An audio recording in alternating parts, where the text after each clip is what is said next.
Circuit cubes, the compact third-party alternative to Powered Up to get your Lego models moving.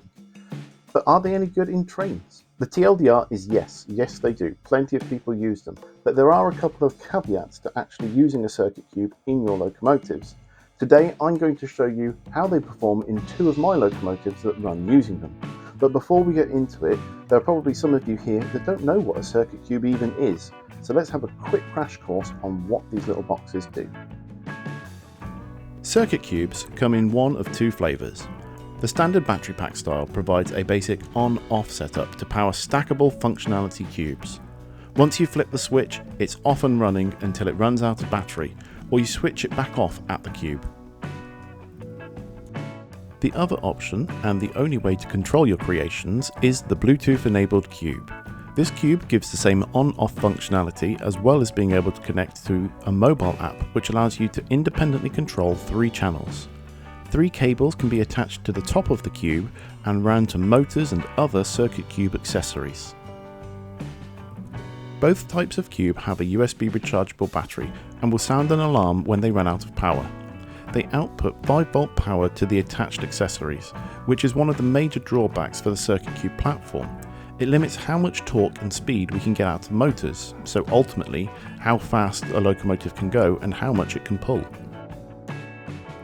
When you start gearing the circuit cube motors, you'll find that the torque quickly disappears. These motors are best suited to slower locomotives like shunters or tank engines, and not mainline express trains. Currently, I've got 2 locomotives that use circuit cubes for their power. The first is my 5700 class, which is designed as a slow-moving shunter, and second is my Thomas the Tank Engine, who is made to just pull his 2 carriages and Ian Clarabelle along. I designed the 5700 as a shunter, so it doesn't need to have a high speed, but it does need to be able to move a reasonable amount of stock in order to shunt. So I went with a 1:1 ratio, preserving the torque from the motor. I did this using a 12-tooth bevel gear on both the motor and onto the axle for the driving wheels, and these sit between the frames. The resulting speed is pretty lacking, but scales to about 20 miles an hour or less. But the loco is capable of shunting a decent number of wagons around, and that ultimately was the goal. In contrast, Thomas was intended to run a passenger train, but he would only be pulling his 2 carriages, Annie and Clarabelle, so torque wasn't high on the priority list. His frames hold a 20-tooth bevel gear on the motor, connecting it to a 12-tooth bevel gear on the axle, and according to Google, that's giving it a 0.6:1 ratio. This means for every turn of the motor, the axle rotates 1.6 times. This gear setup does mean you have to get a little bit creative with the frames. However, I've found other builders using some Technic pieces to make room for the larger gear and incorporated that method into my build. So let's put these 2 locomotives through their paces. I'm going to test to see how much each of them can pull and how fast they can go. And for comparison, I'm also going to use my 2251 class locomotive, which has got 2 Lego motors in it, and I'm also going to use a standard Lego train set passenger train. So let's go take a look at how that turns out. We're starting off with the 5700 and giving it a 1 kilogram weight to try and pull. As you can see, it managed to do this with no problems whatsoever.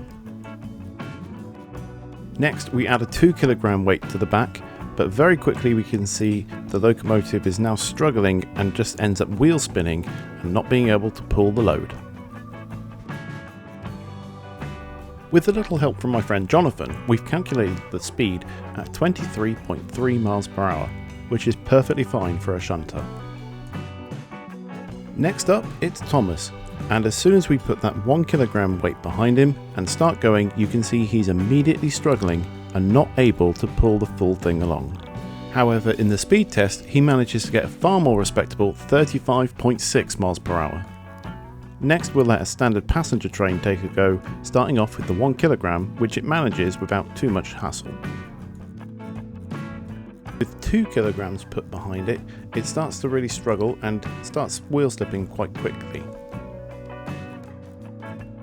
And adding 3 kilograms behind it is just an impossibility. Blink and you'll miss it in the speed test, as this one reaches a scale speed of 157 miles an hour. Last up, it's my 2251 class, and with 1 kilogram it has absolutely no problem pulling the weight. With 2 kilograms there's a little bit of wheel slip, but again no issues pulling the weight away.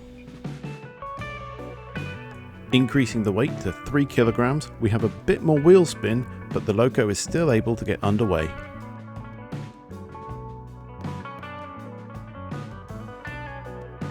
It's not until we've got 4 kilograms on the back that we're finally defeated.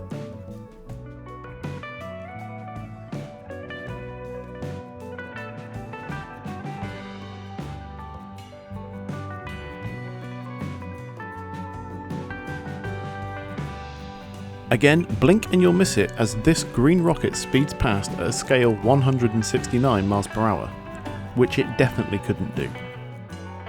So there you have it. These little cubes are brilliant for small tank locomotives, but you've got to have the right expectations when you set out to use them. You're not going to outperform a standard Lego motor, and you're definitely not going to outperform dual Lego motor setups. I think so long as you appreciate that the speed is going to be more in keeping with the scale of your model, and not the crazy high speeds that we see from electric train sets and Lego sets currently, then they're pretty good. That's all I've got for you today. Hopefully you've either learned for the first time about what a circuit cube is and you're now interested in seeing what they can do for you, or you've got a better idea as to how to implement the ones you have into your models. Anyway, if you think that there was something that I got wrong in my testing, or I should have done differently, let me know in the comments below, because I'm sure that there is probably something that I've not got quite right. And that's all I've got for you today. Don't forget to subscribe and like on the video, and I'll see you next time for another Lego train video. See you later.